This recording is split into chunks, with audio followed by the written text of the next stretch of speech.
Hello guys, we're going to do a Hello guys, we're going to do a reading review today. We're going to start with vocabulary. Then we're going to do a story map with the summary of our story, followed by a quick review about the genre. Okay, let's get started. We're on page 51 in the reading workbook. Your turn, page 51. Our vocabulary words this week are attracted, dazzling, fabric, greed, honest, requested, sword, and trudged. All right, let's read and we'll take a look at the words. Flying high in the air, eagle soared over the forest. Remember, soared means to fly high, high in the sky. Something drew his attention in the forest below, and he flew down to see it. It was something colorful that had attracted him. Remember, attracted means to draw the attention of. Here's a clue here on what it means. When Eagle landed on the forest floor, he saw a splendid piece of cloth with bright, dazzling colors. Bright's our clue because dazzling means so bright that it's blinding. He knew that the cloth might belong to someone, but he had always desired just such a scarf. Greed got the best of him, and he picked up the piece of fabric. Greed, we know, means when we want more than what we need, when we're selfish and we want everything for ourselves. Fabric, we know, is the material that we make clothing out of, so this scarf was made of fabric. Just then Big Bear appeared, walking slowly toward Eagle. Big Bear trudged up next to him. Remember trudged? Wappa showed us in class that trudged means slow and steady steps. Can you help me find my scarf? Big Bear requested. Requested means to ask. At first, Eagle thought about hiding the scarf, but instead of lying, he decided to be honest. Remember, honest means to tell the truth. Oh well, thought Eagle. He handed the scarf to Big Bear and flew away. All right, let's take a look now.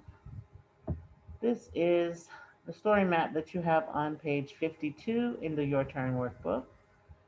I made my own in class and we put it up on the smartboard. This is the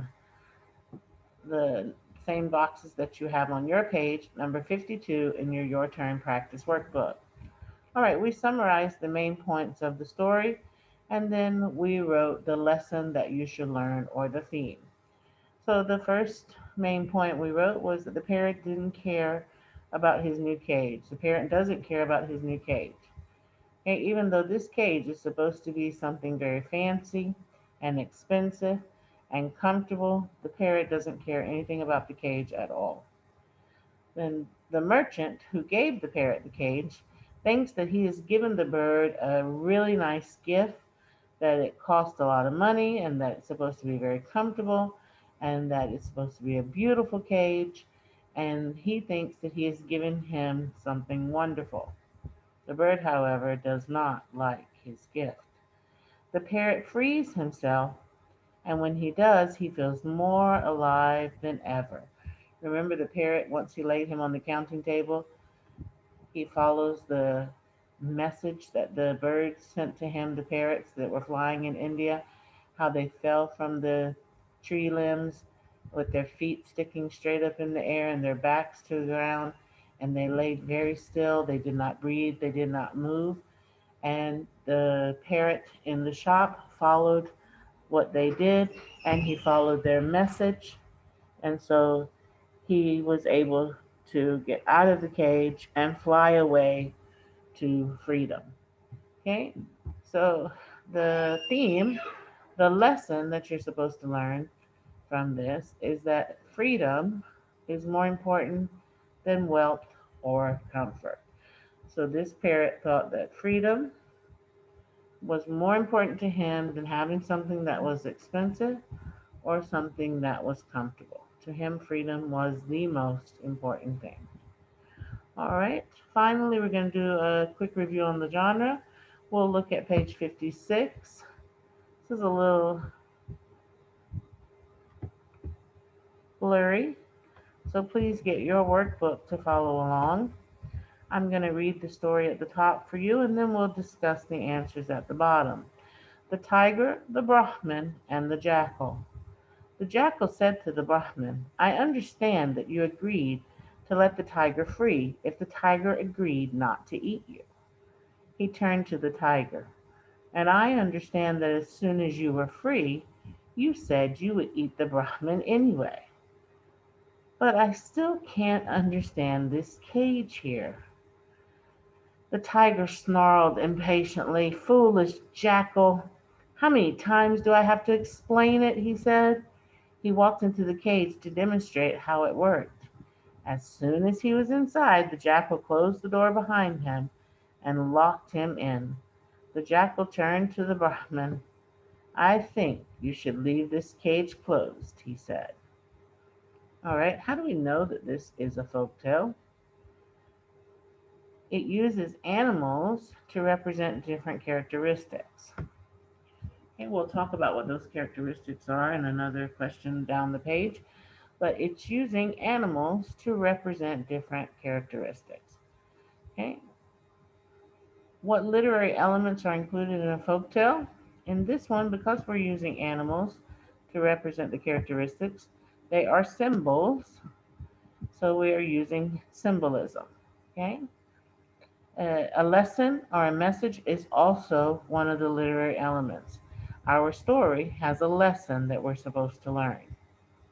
All right, it says choose a character, and what character do you think choose a character and what quality do you think this character symbolizes? We talked about several in the story in class. We talked about how the tiger was greedy, how it wasn't enough for the tiger that he was going to get out of the cage and be free. He wanted to eat the Brahmin as well. So he was greedy. He wanted to get out and he wanted to eat the Brahmin. The Brahmin, we talked about being naive. Naive is when you're trusting of someone and you shouldn't be because you think that he's a good person, or in this case, a good tiger, and you want to believe what he says, so you trust him when the whole time he's not being honest with you. So the Brahmin is naive. The jackal is smart enough to figure out what's going on and to trick the tiger into going back into the cage. So the jackal here symbolizes trickery. He also symbolizes wisdom. He's smart. He knows how to trick him and get him back in, and he knows that if the Brahmin leaves him out, he's going to eat him. And it says, what lesson do you think the folk tale teaches? The students in class came up with this and they knew the answer. They said that you have to be careful whom you trust. Okay, so that is our lesson for our folk tale. And that's a quick review of the vocabulary. There's a story map summarizing our story and a quick review of the genre. All right, see you next time.